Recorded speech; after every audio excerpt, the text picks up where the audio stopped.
Topic है हम लोग डिस्कस करें, then the remaining time we will discuss all these test, confidence level सब। ठीक है, गुड इवनिंग स्वास्थ्य। और कोई डाउट इसके अलावा? बाकी तो मैंने आई थिंक यूनिट 5 का जो पीवाई को डिस्कशन हुआ था उसमें मैंने डिटेल में पढ़ाया हुआ था, क्वेश्चन भी सॉल्व कराए थे का स्क्वायर टेस्ट के और बाकी सभी टेस्ट के।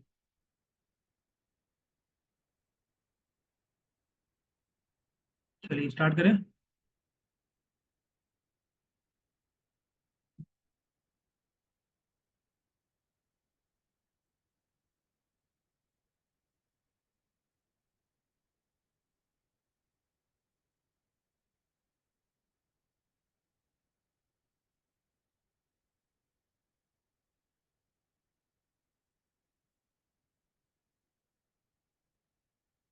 Good evening, very good evening. चलिए,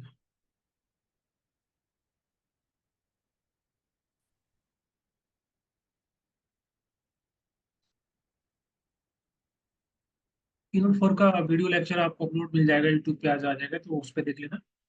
कभी कभी अगर मोबाइल ऐप या वेबसाइट जो डाउन रहती है तो आप यूट्यूब से देख लेना, तो कभी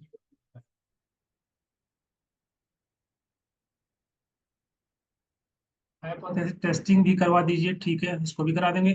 और कोई? देखिए, अच्छे से करा दीजिए तो पॉसिबल नहीं है क्योंकि यूनिट 5 लेंदी है और उसको कवर कराने में बहुत टाइम लगता है। तो जो इम्पोर्टेंट टॉपिक है, कोई पर्टिकुलर टॉपिक आप बताइए तो मैं एक्सप्लेन कर सकता हूँ सर जी। तो अच्छे से का मतलब होता है कि पूरा हर चीज डिटेल में पढ़ाना, वो इट्स नॉट पॉसिबल ना, इट्स ए रिवीजन क्लास। जैसे अब यहाँ पर किसी ने लिखा है हाइपोथेसिस, तो उसको मैं बता दूंगा। ऐसा कोई पर्टिकुलर टॉपिक है देन आई विल एक्सप्लेन। और ये जो फाइनल रिवीजन क्लास है इसमें हम मैंने कुछ स्पेसिफिक टॉपिक अलग से डाले हुए हैं जो कि एग्जाम के लिए इंपॉर्टेंट है। ओके, बाकी जो पीडीएफ आपको शेयर किया है रिवीजन पीडीएफ, उसको आपको पढ़ना है पूरा अच्छे से। वो सब कुछ इसमें कवर नहीं होंगे, कुछ कुछ टॉपिक कवर होंगे। किसी पर्टिकुलर टॉपिक में आपको डाउट है सरजू? ट्रांजेक्शन एनालिसिस तो इसमें है भी नहीं यूनिट 5 में। मैंने एक्सप्लेन किया हुआ था यूनिट सेकंड में, आप लोग देखते नहीं है। हाँ, सैम्पलिंग अभी डिस्कस करेंगे अदिति। ठीक है, मैं बता दूंगा लास्ट में, टेस्ट समझा देंगे, ठीक है। अभी यूनिट 5 में कोई डाउट है अगर बताइए। थ्योरी हम लोग डिस्कस किए थे, यूनिट सेकंड में डिस्कस किए थे। अब एक बार उसको वीडियो देख लेना, लास्ट में समझा दूंगा ट्रांजेक्शन एनालिसिस। बताइए किसने दिया transaction analysis theory? Type 1 type 2, ठीक है। और अच्छा, जो लोग ये यहाँ यूनिट 5 पे डाउट पूछ रहे हैं, आप लोग बताइए किसके द्वारा दिया गया था ट्रांजेक्शन एनालिसिस थ्योरी?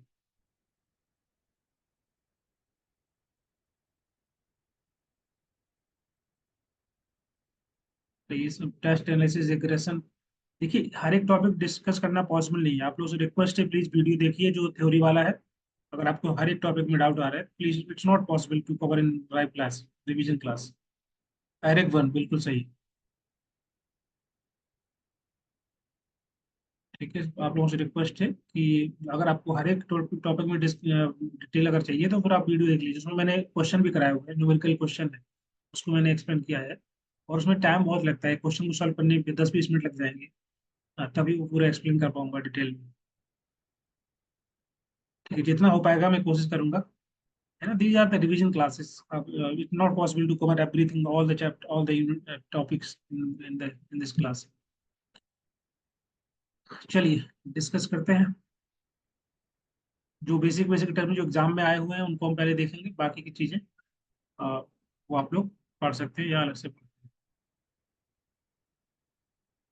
ठीक है, जो जो इंपॉर्टेंट है जो मैं बता रहा हूँ वो पढ़िए। देखिए पहले ये सब कवर करिए जो मैं बता रहा हूँ, जो आपके एग्जाम में आएगा। आप डिटेल में पढ़ेंगे वो एग्जाम में उतना आता नहीं है। ठीक है। और एग्जाम में जो जो पैटर्न बना है पेपर 2 का, स्पेशली पेपर 2 में जो आपका इससे आता है मेट्रोलॉजी पार्ट से, रिसर्च मेट्रोलॉजी से, वो जिस टाइप के क्वेश्चन बनते हैं वो मैं आपको करा रहा हूँ, ब्रीफ कराऊंगा, आपको समझ में आएगा कि ये क्वेश्चन इस एग्जाम में इस टाइप के आएंगे। उतना डिटेल में सब क्वेश्चन नहीं आएगा। पहले तो ये पता नहीं चाहिए कि what is independent variable and dependent variable. आप लोग टेक्स्ट करते जाइए ग्रुप में, तो थोड़ा इजी होगा हमारे लिए भी। पैरामेट्रिक नॉन पैरामेट्रिक, हाँ वो कवर होगा, वो इंपॉर्टेंट है, वो इस वीडियो के अंदर है, वो कवर हो जाएगा इस क्लास के अंदर, ठीक है। जो इंपॉर्टेंट है वो ऑलरेडी कवर, सैम्पलिंग भी इसके अंदर है, टाइप्स ऑफ रिसर्च भी इसके अंदर आ जाएगा, और parametric non parametric T test वगैरह जेड टेस्ट वो सब इसमें है। जो मोस्ट इंपॉर्टेंट टॉपिक तो छोड़ेंगे नहीं ना, वो तो एग्जाम में आता है तो वो कवर कराऊंगा ही। ओके। इंडिपेंडेंट वेरिएबल मतलब होता है कि ऐसा वेरिएबल जिसको हम मैनिपुलेट करते हैं, जिसको हम चेंज करते हैं, ठीक है, उसको बोलते हैं independent variable, that is a manipulated, और इसको चेंज किया जाता है। डिपेंडेंट वेरिएबल का मतलब होता है कि जिस पे हम इम्पैक्ट देख रहे होते हैं, ठीक है, वेरिएबल जहां पर हम ऑब्जर्व कर रहे होते हैं, असेसमेंट। सर मुझे थोड़ा कॉजी एक्सपेरिमेंटल क्लस्टर वो सब एक्सप्लेन करूंगा ना, सैम्पलिंग में है वो सब।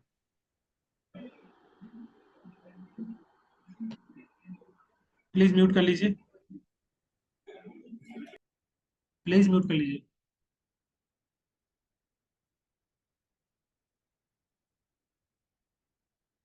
ओके।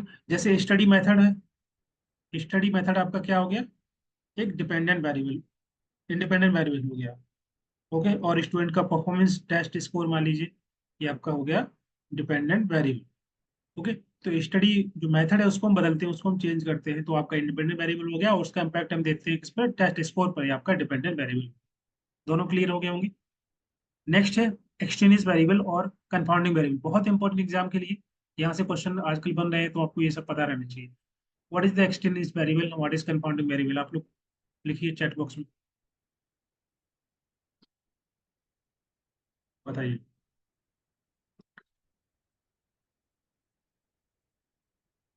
देखिए एक्सचेंज वेरिएबल का मतलब होता है कि जनरली हम इस वेरिएबल को स्टडी में नहीं लेते हैं, या उस पर स्टडी नहीं कर रहे होते हैं, लेकिन इसका एक इम्पैक्ट होता है, इफेक्ट होता है, जो डिपेंडेंट वेरिएबल है उस पर इसका इम्पैक्ट बहुत ज्यादा होता है, उसको हम बोलते हैं एक्सटेनियस वेरिएबल। जैसे मान लीजिए यहाँ पर एग्जाम्पल के रूप में हम देखें, तो फॉर एग्जाम्पल आप स्टडी कर रहे हैं effect of new education method, कोई टीचिंग मेथड है, ये आपका वेरिएबल हो गया कौन सा, इंडिपेंडेंट वेरिएबल।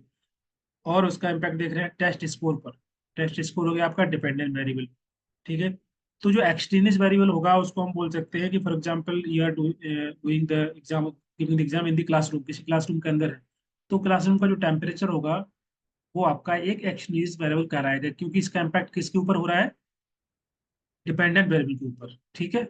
और जनरली इसको हम कंसिडर नहीं करते हैं या इंटेंशनली इसको लेते नहीं है स्टडी के अंदर, लेकिन इसका एक पोटेंशियल इफेक्ट होता है डिपेंडेंट वेरिएबल के ऊपर, ठीक है। टेम्परेचर है, नॉइस है, फिजिकल साइकोलॉजिकल कोई भी कंपोनेंट जो कि डायरेक्टली डिपेंडेंट वेरिएबल पे इम्पैक्ट कर रहा है। डिपेंडेंट वेरिएबल हमारा यहाँ पे टेस्ट स्कोर है, जैसे आपने एग्जाम में आप बैठे, ठीक, एग्जाम के अंदर कंप्यूटर पे एग्जाम हो रहा है केस, तो अगर मान लीजिए कंप्यूटर जो डेस्कटॉप पे हैंग कर रहा है किसी रूप से, सर्वर डाउन हो गया, कुछ भी हो रहा है, तो उसका इम्पैक्ट आपके रिजल्ट पे पड़ेगा ना। तो जो डिपेंडेंट वेरिएबल है उस पर इम्पैक्ट पड़ता है हमारे एक्सटर्नल वेरिएबल का, ठीक है। और कंफाउंडिंग वेरिएबल क्या होता है, ये भी एक प्रकार का एक्सटर्नल वेरिएबल होता है, लेकिन इसका जो इन्फ्लुएंस होता है वो दोनों पे होता है, आपका इंडिपेंडेंट वेरिएबल भी होता है, डिपेंडेंट वेरिएबल भी होता है,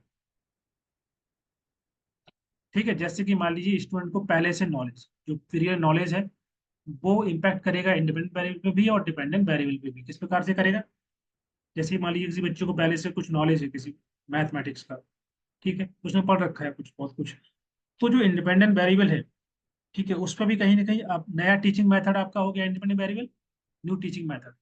तो अगर बच्चे को पहले से पता है, स्टूडेंट को पहले से पता है, नॉलेज है, तो कहीं ना कहीं वो नया टीचिंग मेथड को जल्दी अडॉप्ट कर लेगा, जल्दी सीखेगा, जल्दी उसको समझेगा, क्योंकि already student know about something, मतलब जो भी मैथमेटिक्स है या साइंस है कुछ भी है उसको पहले से पता है, तो जल्दी से नए मेथड को भी कैप्चर कर सकता है, अंडरस्टैंड कर सकता है।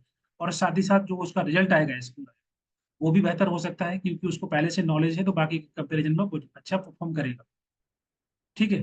तो ये जो कंफाउंडिंग वेरिएबल होता है, ये एक प्रकार का एक्सचेंज वेरिएबल होता है, और इसका इम्पैक्ट दोनों पर होता है, डिपेंडेंट वेरिएबल भी होता है और इंडिपेंडेंट वेरिएबल दोनों पर होता है,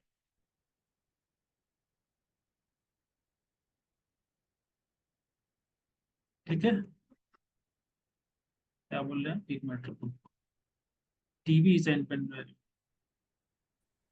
टीवी देखना एकेडमिक परफॉर्मेंस पर इफेक्ट कर रहा है, उससे डिपेंडेंट वेरिएबल बोलते हैं।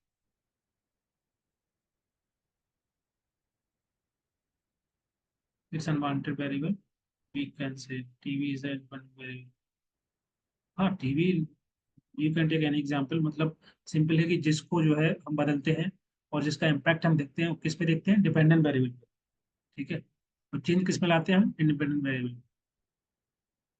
ठीक है, जैसे कि मान लीजिए कोई मेथड है, नया मेथड आप यूज करने वाले हैं, देखिए इंडिपेंडेंट वेरिएबल, टेलीविजन हो गया, यू कैन और टेक एनी एग्जाम्पल। दोनों क्लियर है, एक्सट्रेनियस और कंपाउंडिंग वेरिएबल एग्जाम में आ सकते हैं, तो प्लीज इनको पता रहना चाहिए इसमें क्या डिफरेंस होता है, basic that you should know.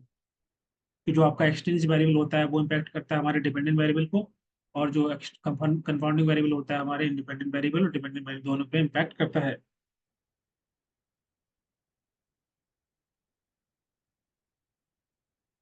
Clear?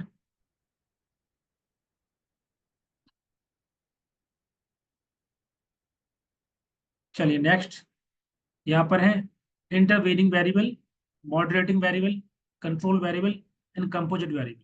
यहाँ हिंदी में लिखा होगा, अरे इसका हिंदी कहाँ गया, वो, इसका हिंदी कन्वर्ट नहीं कर पाया मैं।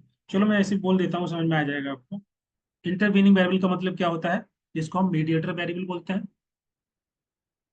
जो मीडिएट करता है, कैसा वेरिएबल जो कि मीडिएट करेगा।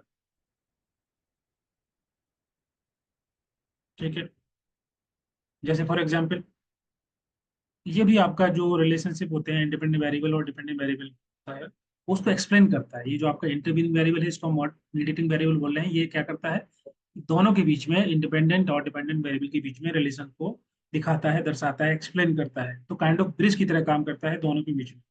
ठीक है, जैसे मान लीजिए एजुकेशन लेवल है। ठीक है, हाँ, एजुकेशन लेवल हो गया आपका एक वेरिएबल, ये आपका इंडिपेंडेंट वेरिएबल हो गया। और इनकम मान लीजिए डिपेंडेंट वेरिएबल हो गया, कि एक स्टूडेंट के द्वारा एक अच्छी एजुकेशन प्राप्त की गई अच्छी जगह से, और उसका जो है इनकम एक डिपेंडेंट वेरिएबल होगा। इसका मतलब है कि जो बीच में आपका आएगा मीडिएटिंग वेरिएबल आएगा, वो आपका आएगा क्या, जॉब टाइप, किस प्रकार का जॉब।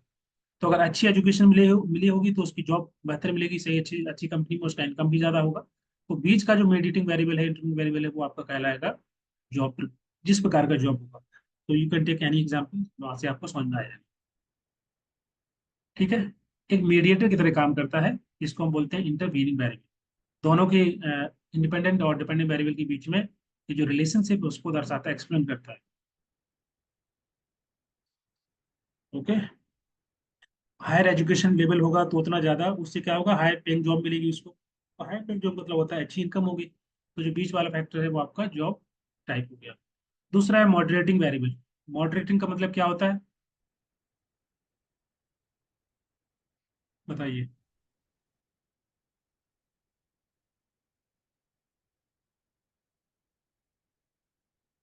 जो इंडिपेंडेंट वेरिएबल और डिपेंडेंट वेरिएबल के बीच का जो रिलेशन है,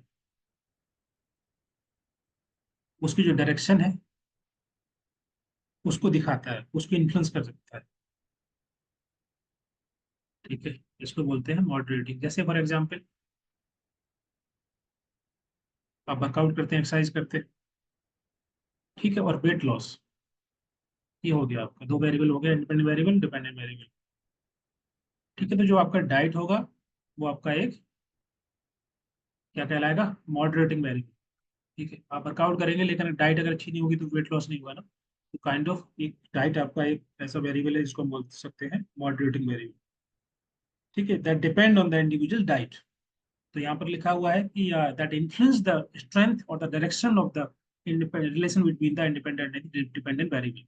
तो जो दोनों वेरिएबल है इनके बीच की डायरेक्शन जो है, स्ट्रेंथ है, उसको इन्फ्लुएंस कर सकता है, जैसे डाइट है। अगर कोई अच्छी एक्सरसाइज कर रहा है लेकिन डाइट सही नहीं ले रहा है तो उसका वेट लॉस नहीं होगा। अगर डाइट सही होगी तो उसका वेट लॉस हो सकता है। तो इन दोनों के बीच में रिलेशन है, उसके डायरेक्शन को इन्फ्लुएंस कर रहा है कौन सा variable, that is moderating variable. ठीक है, मॉडरेट कर रहा है मतलब मॉडरेटर की तरह काम कर रहा है दोनों वेरिएबल के बीच में। नेक्स्ट है कंट्रोल वेरिएबल। कंट्रोल वेरिएबल का मतलब क्या होता है,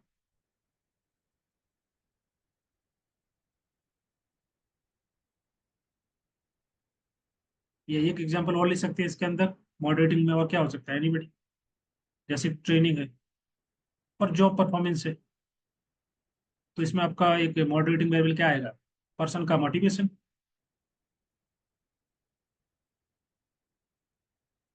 जिस प्रकार की ट्रेनिंग दी जाएगी जो आपका इंडिपेंडेंट वेरिएबल हो गया और जो परफॉर्मेंस आपकी डिपेंडेंट वेरिएबल हो गई, इसके बीच में मॉडरेटिंग आपका एक मोटिवेशन, पर्सन का, एम्प्लॉय का खुद का मोटिवेशन, वो भी कहीं ना कहीं इसमें रहेगा। ठीक है, वो स्ट्रेंथ को दिखाता है, वो डायरेक्शंस को दिखाता है दोनों के बीच में, इंडिपेंडेंट और डिपेंडेंट वेरिएबल के बीच में। कंट्रोल वेरिएबल का मतलब क्या होता है? एक्सपेरिमेंट के किसी प्रकार के आउटकम को अफेक्ट ना करे, तो ऐसे वेरिएबल्स या कांस्टेंट को हम जो है बोलते हैं कंट्रोल वेरिएबल।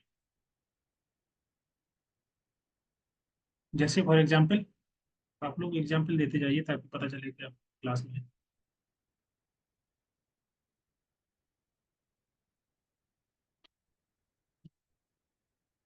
जो वेरिएबल, जो कि हम चाहते हैं कि हमारा जो इंडिपेंडेंट वेरिएबल है और डिपेंडेंट वेरिएबल है, इसके बीच में जो रिलेशन है वो बने, लेकिन बाहरी जो बाहरी और वेरिएबल है उनको हम रोकना चाहते हैं, उनको हम कांस्टेंट बोल सकते हैं, या बोल सकते हैं कि हमको कंट्रोल करना चाहते हैं। तो कंट्रोल वेरिएबल को वो तो मैनिपुलेट किया जा रहा है, लाइक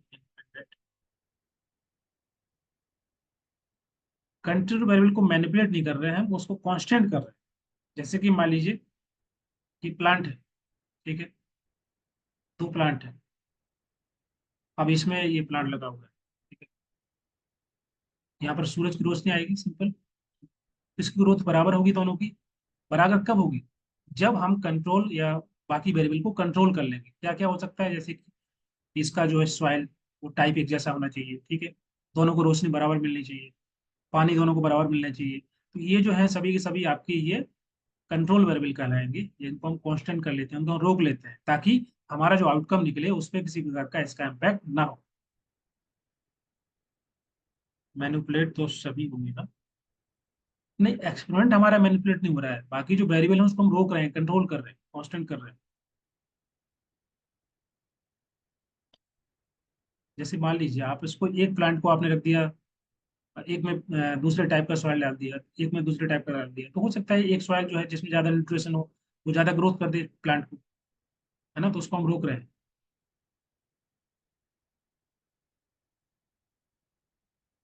तो ऐसे वेरिएबल जो कि चेंज, अगर दोनों को एक जैसा नहीं रखेंगे, इस वाले प्लांट को दूसरे वाले प्लांट को, तो बदलाव आ सकता है, बिकॉज ऑफ कि हमने यहाँ पर कांस्टेंट नहीं किया, बाकी जो वेरिएबल हो सकते थे, तो उसको हम बोल सकते हैं कंट्रोल, जिसको हम कांस्टेंट रखते हैं।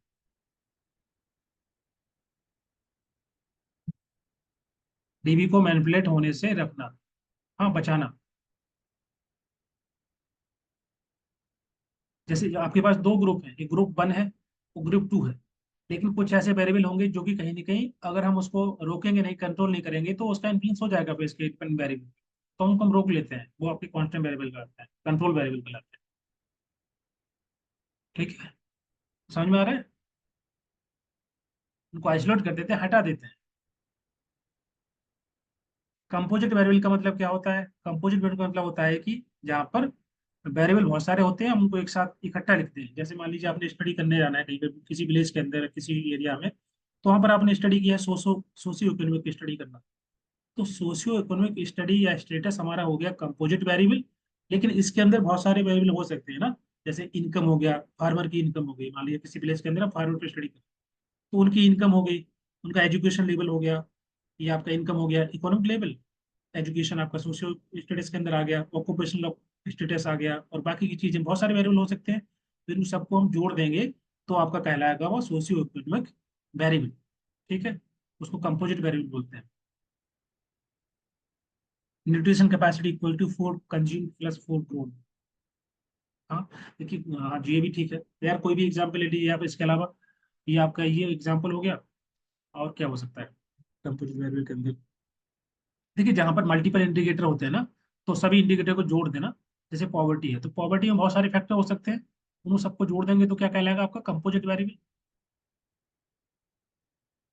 Clear? Next, discrete variable. Discrete का मतलब होता है भिन्नात्मक चर। डिस्क्रीट का मतलब होता है जहाँ पर एक न्यूमेरिकल वैल्यू वेरिएबल्स होते हैं जिनको हम काउंट कर सकते हैं, दैट इज काउंटेबल नंबर। ठीक है, उसको बोलते हैं discrete variable. For example, number of coins in the pallet, जेब के अंदर जो कॉइन्स होते हैं उनको हम गिन सकते हैं, काउंट कर सकते हैं। या हमारी क्लास के अंदर अभी क्लास के अंदर जितने भी स्टूडेंट हैं लाइव क्लास में 26 हैं, तो ये क्या हम काउंट कर सकते हैं, तो ये आपके डिस्क्रीट वेरिएबल होंगे। ठीक है, या फिर मान लीजिए कहीं पार्किंग है, पार्किंग के अंदर कार रखी हुई है, कितने की कार होती है उनको काउंट कर सकते हैं।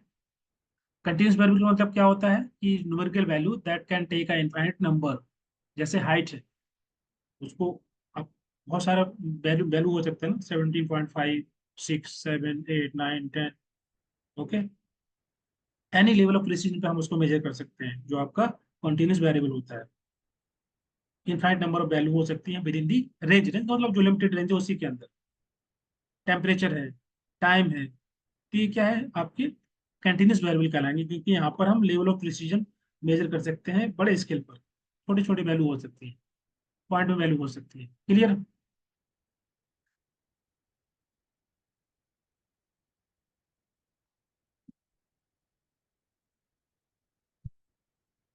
बोलिए।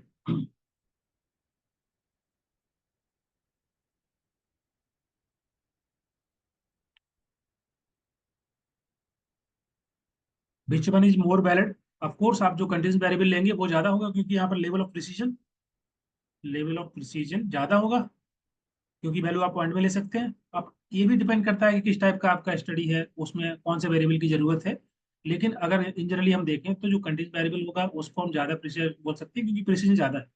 एक एक फिक्स टाइम फ्रेम के अंदर, या मान लीजिए जो वैल्यू है, डेटा फ्रेम है, डेटा सेट है, उसके अंदर वैल्यू ज्यादा इसमें आ सकती है, ज्यादा प्रिसाइजली ले सकते हैं। और अब इसके अलावा ये मतलब कि एक रीजन नहीं हो सकता है, लेकिन अब डिपेंड करेगा कि किस टाइप का स्टडी है, उसमें कौन से वेरिएबल हैं, अब उसके अनुसार भी देखना पड़ेगा। इट्स नॉट फिक्स की कैसे रहेगा। ठीक है,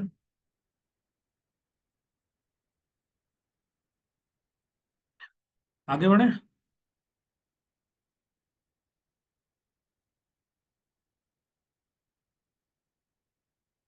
कैटेगोरिकल और डिस्क्रीट सेम होते हैं क्या? सम और थोड़े बहुत सेम बोल सकते हैं। यहाँ पर कैटेगराइज कर सकते हैं, यहाँ पर डिफरेंट, ये कंपार्टमेंट बोलते हैं उसको। नेक्स्ट यहाँ पर है प्रो सैम्पलिंग के बारे में, तो जो लोगों के डाउट थे सैम्पलिंग को लेकर के यहाँ पर क्लियर हो जाएंगे। यहाँ पर दो प्रकार की सैम्पलिंग होती है, नॉन प्रोबेबिलिटी सैम्पलिंग, एक प्रोबेबिलिटी सैम्पलिंग। ठीक है, यहाँ पर पहला जो दिया गया है वो है नॉन प्रोबेबिलिटी सैम्पलिंग। इसका मतलब क्या होता है कि जो सैंपल मेथड जहाँ पर सभी मेंबर, जो पॉपुलेशन के जितने भी सैंपल्स हैं, ओके, उनके सिलेक्ट होने के चांसेस नहीं होते हैं। सिंपल है कि एक बॉक्स के अंदर 100 अगर बॉल्स है, ओके, तो आपने अगर रैंडमली अगर उसमें चूज कर लिए तो सभी बॉल्स के सिलेक्ट होने के चांसेस हैं। अगर आपने जानबूझ कर गिनती के रेड बॉल्स पे किए तो इसका मतलब बाकी की जो बाकी कलर की जो बॉल्स हैं वो सिलेक्ट नहीं होगी। इसका मतलब वहां पर नॉन प्रोबेबिलिटी सैम्पलिंग होगी। जहां पर आप जानबूझकर या किसी भी रूप से, या फिर मान लीजिए सिंपल की पॉपुलेशन होती है, वहां पर जो मेंबर जो आप सैंपल ले रहे होते हैं उसमें सभी सैंपल्स के सिलेक्ट होने के चांसेस कम रहते हैं, वो आपका नॉन प्रोबेबिलिटी सैम्पलिंग कहलाती है। क्लियर? तो इसमें कुछ टाइप होते हैं, जैसे कंटिन्यूस सैम्पलिंग है, जजमेंटल या पर्पोजिव सैम्पलिंग है, स्नोबॉल सैम्पलिंग है, कोटा सैम्पलिंग है।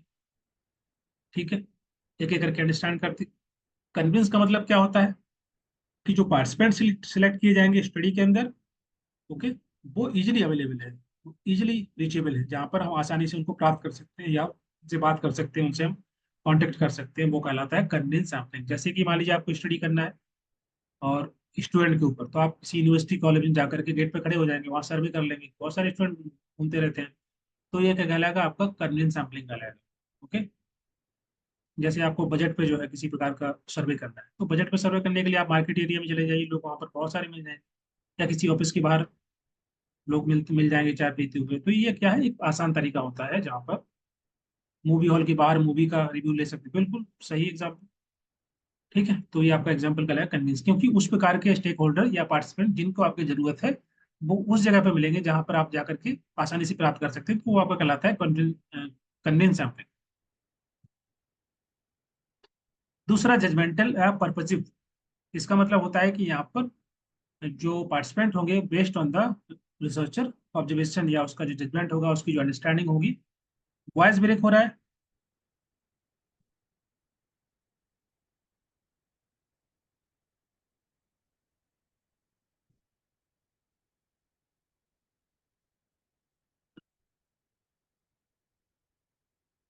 ओके,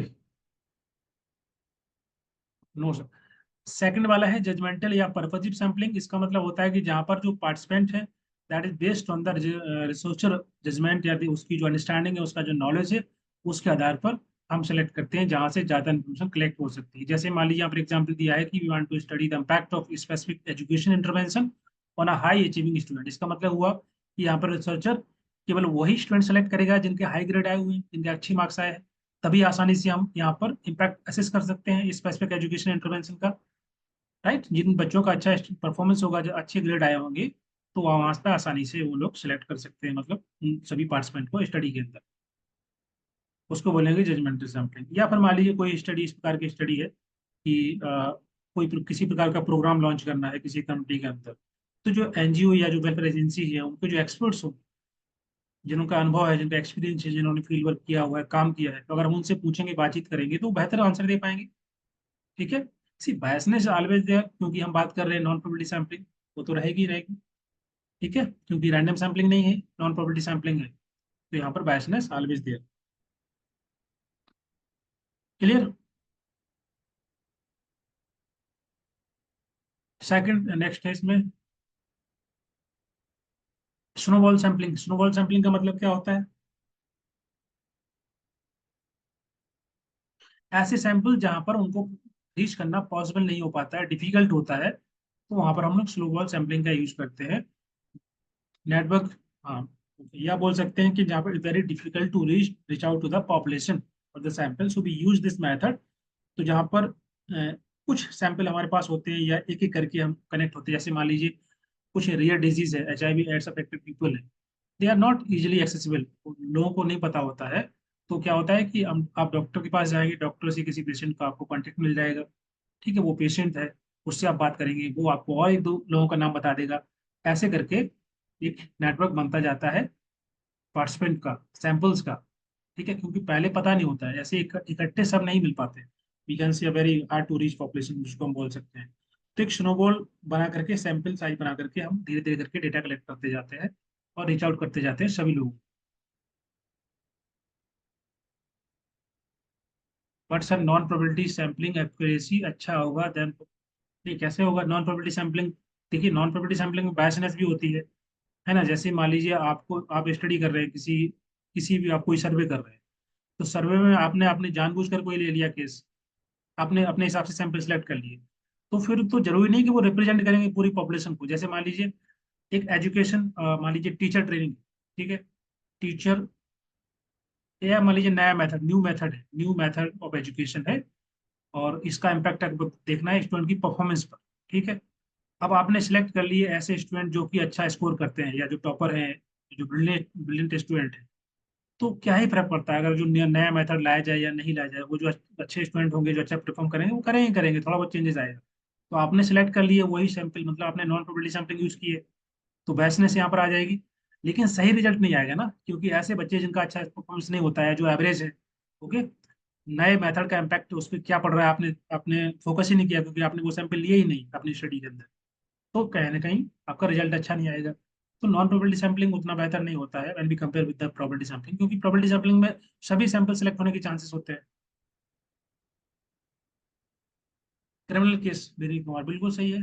जैसे क्रिमिनल या जो क्राइम करते हैं, वो लोग भी कम मिलते हैं इस प्रकार से, मतलब हिडन पॉपुलेशन होती है, ऐसे आसानी से कहीं नहीं मिल जाएंगे। कोटा सैंपलिंग को वॉलंटियर सैंपलिंग भी बोल सकते हैं। मैं देख लेते हैं, आगे बात कर रहे हैं कोटा सैंपलिंग की। ठीक है, नेक्स्ट है आपका कोटा सैंपलिंग। ये क्लियर है स्नोबॉल सैंपलिंग? या फिर मान लीजिए और कोई एग्जाम्पल ले सकते हैं, माइग्रेंट वर्कर है, तो माइग्रेंट वर्कर है, या कोई पर्सन ऐसे आसानी से नहीं मिलेंगे, एक एक करके आपको खोजना पड़ेगा, तभी आपको, आप सभी जो है सैंपल कलेक्ट कर सकते हैं। कोटा सैंपलिंग का मतलब क्या होता है?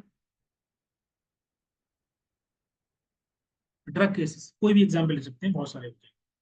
कोटा सैंपलिंग का मतलब क्या होता है, एनीबडी?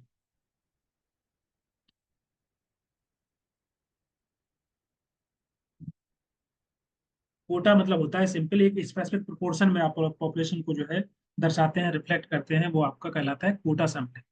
ठीक है, selecting of sample that reflect the characteristics of the population in the specific proportion. जैसे यहाँ पर लिखा हुआ है कि researcher want to study on the parameter, want to study the job satisfaction among the employ. तो कंपनी के अंदर जो है उन्होंने कुछ सैंपल लेना है, okay, they want to sample reflect the gender distribution, तो उन्होंने 60% मेल लिया और 40% फीमेल पॉपुलेशन ले लिया। ओके, तो ये इस चीज को इंश्योर करेगा कि जो मेल और फीमेल दोनों इसके अंदर है, तो उस पर उन्होंने कुछ जो है सिलेक्ट कर लिए जेंडर बेस्ड। हाँ बिल्कुल, या कोई भी फैक्टर हो सकता है, जैसे ये तो जेंडर बेस्ड हो गया, सोशियो इकोनॉमिक फैक्टर हो सकता है, ठीक है, डेमोग्राफी हो सकती है, मल्टीपल फैक्टर हो सकते हैं, जेंडर हो सकता है, एज हो सकता है, कई प्रकार के फैक्टर्स हो सकते हैं। तो उसको लेकर के, जैसे मान लीजिए आप कोई एक कंपनी है जो कि किसी पॉलिटिकल पार्टी से जुड़ी हुई है, वो देखना चाहती है पॉलिटिकल जो जो वोटर है उनके प्रेफरेंसेस, ठीक है, तो वहां पर वो लोग इस मेथड को यूज कर सकते हैं। उनको देखना है एज, एज के आधार पर, तो उन्होंने देख लिया कि किस एज के जो है एज ग्रुप के जो है लोग हैं, किसको वोट करते हैं, या जेंडर आधार देख देख सकते हैं, मेल फीमेल में देख सकते हैं कि मेल या फीमेल किसको लाइक करते हैं, किस पर्सन को। तो इस प्रकार से हम लोग कोटा सैंपलिंग वहां पर यूज करते हैं। ओके, डिफरेंट एज ग्रुप होता है, जेंडर हो सकता है, सोशियो इकोनॉमिक, और कई प्रकार का फैक्टर्स ले सकते हैं, स्टडीज ले सकते हैं। बोलिए।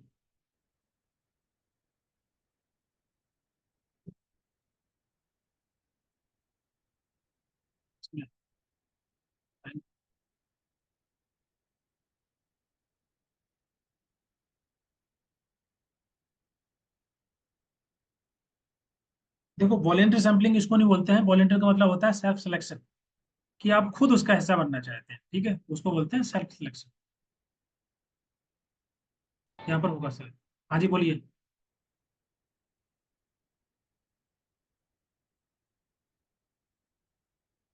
कोई कुछ पूछ रहा है क्या? ठीक है, ठीक है, यहाँ पर है क्या सेल्फ सिलेक्शन वाला? छोटा सा नहीं है। समझ लीजिए, इसमें सेल्फ सिलेक्शन का मतलब होता है एक काइंड ऑफ वॉलेंटरी, मतलब स्वेच्छा से कोई पर्सन पार्ट बनता है रिसर्च का। जैसे मान लीजिए आप कोई स्टडी कर रहे हैं, आपने क्या किया कि एक क्वेश्चन तैयार किया और क्वेश्चन को आपने ग्रुप में डाल दिया, व्हाट्सएप ग्रुप के अंदर। तो जो अपनी स्वेच्छा से उसको उस पर अपने रिव्यू देना चाहता है या क्वेश्चन को फिल करना चाहता है, वो ज्वाइन करेगा। उसको बोलते हैं सेल्फ सिलेक्शन या वॉलेंटियर। क्लियर? बहुत सारे ग्रुप में इस प्रकार के सर्वे आते हैं, तो आप अगर आपका मन करता है तो आप उसको ओपन करते हैं, फिल कर देते हैं, नहीं मन करता है तो छोड़ देते हैं। तो सेल्फ सिलेक्शन किया जाता है। नेक्स्ट है प्रोबेबिलिटी सैंपलिंग। प्रोबेबिलिटी सैंपलिंग का मतलब होता है कि ऐसा मेथड जहां पर हर एक मेंबर जो कि पॉपुलेशन का है, उसके सिलेक्ट होने के चांसेस पूरे होते हैं, जिसको बोलते हैं non zero chance of being selected. ये भी एग्जाम में एक बार आया था, टर्म याद रखना, नॉन जीरो। नॉन जीरो का मतलब नॉन से जीरो कट गया, मतलब चांसेस पूरे। नॉन नेगेटिव जीरो मतलब, अगर आपको ऐसे कंफ्यूज ना होना हो तो समझने के लिए ऐसे, नॉन जीरो चांस वो बीइंग सिलेक्टेड मतलब पूरे चांसेस सिलेक्ट होने के, इससे आप इसको काट दीजिए। The chance of being selected, that is called probability sampling. Simple random sampling, इसका मतलब होता है कि जो है जितने भी पार्टिसिपेंट इन्वॉल्व हैं स्टडी के अंदर, पॉपुलेशन के अंदर, उनका इक्वल चांस है, वो सिलेक्ट होंगे सैंपल्स के रूप में। ठीक है, जैसे कि मान लीजिए कॉलेज के अंदर 100 स्टूडेंट सर्वे करना है, तो 100 स्टूडेंट ले लिए, उसमें से रैंडमली कोई भी सिलेक्ट कर लिया, तो आपका कहलाएगा simple random sampling. Systematic sampling का मतलब क्या होता है कि जहां पर एक आप सेलेक्ट करते हैं nth नंबर ऑफ पॉपुलेशन, ठीक है, रैंडम आपने स्टार्ट किया, और जैसे ही मान लीजिए आपने कोई, आप बहुत सारे जैसे ऑडिट ऑडिट करना होता है, या जो कोई भी, और क्या एग्जांपल हो सकता है, क्वालिटी चेक करना है, जैसे कि किसी कंपनी के अंदर पानी की बोतल जो बनती है, भरी जाती है, ठीक है, फिल की जाती है, तो जो सुपरवाइजर होगा जो वहाँ पर असेस करता होगा, इंस्पेक्टर होगा, वो हर एक बोतल को चेक नहीं करेगा ना, वो बोल देगा कि हर एक 10वीं 10th नंबर की जो है बोतल उसको लाया जाए, तो उसको 12th 10th उसका 30 फिर 40, ऐसे करके 4-5 बोतल निकाल लेगा, उसको ऐसे देख लेगा कि इसमें पानी बराबर है कि नहीं, मतलब असेस करने के लिए। तो इस प्रकार से उसको बोलता है nth नंबर ऑफ पॉपुलेशन जो आप सिलेक्ट करते हैं, उसको सिस्टमैटिक सैम्पलिंग बोलते हैं। Clear? Every third of population will be selected, any nth number of population, third, fourth, fifth, sixth, anyone, लेकिन वो सिस्टमेटिक होना चाहिए कि 3 के बाद 6 आना चाहिए, फिर 9 आना चाहिए, 12 आना चाहिए, 5 के बाद 10 आना चाहिए, 15 आना चाहिए, इस प्रकार से उसको बोलते हैं every nth number of sample will be part of the selection. Next है स्ट्रेटिफाइड सैम्पलिंग। स्ट्रेटिफाइड का मतलब क्या होता है कि जहां पर हम पॉपुलेशन को डिवाइड कर देते हैं ग्रुप के अंदर, स्ट्राटा के अंदर, सब ग्रुप के अंदर, based on the specific characteristics और फिर उसमें हम रैंडमली सेलेक्ट कर लेते हैं। इस चीज को आपको ध्यान रखना हर एक सब ग्रुप के अंदर। ओके, जैसे फॉर एग्जाम्पल, क्या एग्जाम्पल हो सकता है? स्टूडेंट की performance, student performance of different socio economic background, कि जैसे मान लीजिए तीन कैटेगरी हमने बना ली है, एक कैटेगरी, दूसरी कैटेगरी, तीसरी कैटेगरी। यहाँ पर स्टूडेंट है जिनके इनकम लेवल, मतलब जिनके पेरेंट्स का इनकम लेवल लो है, लो इनकम लेवल है, या एवरेज इनकम लेवल है, हाई इनकम लेवल है, क्योंकि ये स्टूडेंट है। तो यहाँ पर हमने क्या किया कि अलग अलग स्टार्टअप बना दिए, सब ग्रुप बना दिए, और उसमें फिर रैंडमली आपने सेलेक्ट कर ली, वो आपका कहलाएगा स्टेटमेंट सैम्पल। समझ में आ रहा है? SC ST OBC, कोई भी आप क्राइटेरिया ले सकते हैं। आपको क्या करना है कि इसमें सिंपल आपको पॉपुलेशन को डिवाइड कर देना सब ग्रुप के अंदर, और उसके कुछ स्पेसिफिक क्राइटेरिया, स्पेसिफिक कैरेक्टरिस्टिक्स पे आधार पर, जैसे मान लीजिए ये तो मैंने डाल दिया यहाँ पर इनकम के आधार पर, आप एज के आधार पर ले सकते हैं, ठीक है, जेंडर के आधार पर ले सकते हैं, किसी भी रूप में आप अलग अलग कर सकते हैं उसको।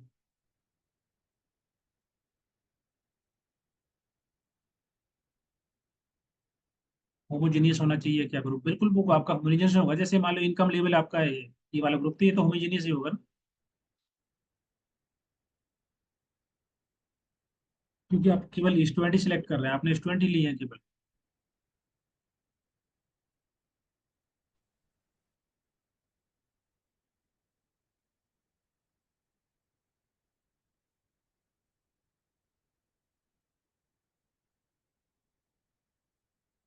नेक्स्ट है आपका multi sorry cluster sampling. Cluster का मतलब क्या होता है?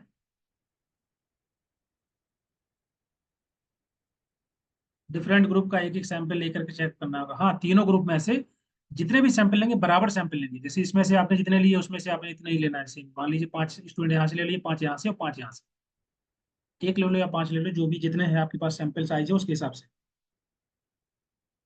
नेक्स्ट है क्लस्टर सैम्पलिंग। क्लस्टर सैम्पलिंग का मतलब क्या होता है कि जो पॉपुलेशन है आपकी डिवाइड होती है क्लस्टर्स में। जनरली हम इसको, जैसे कि किसी शहर के अंदर आप स्टडी कर रहे हैं, किसी विलेज के अंदर स्टडी कर रहे हैं, तो आपने शहर में बहुत सारे वार्ड होते हैं, तो आपने उनको डिवाइड कर दिया, ठीक है, ऐसे क्लस्टर बना लिए,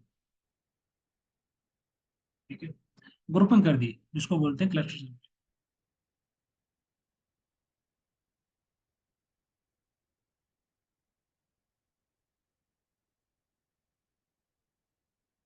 समझ में आ रहा है?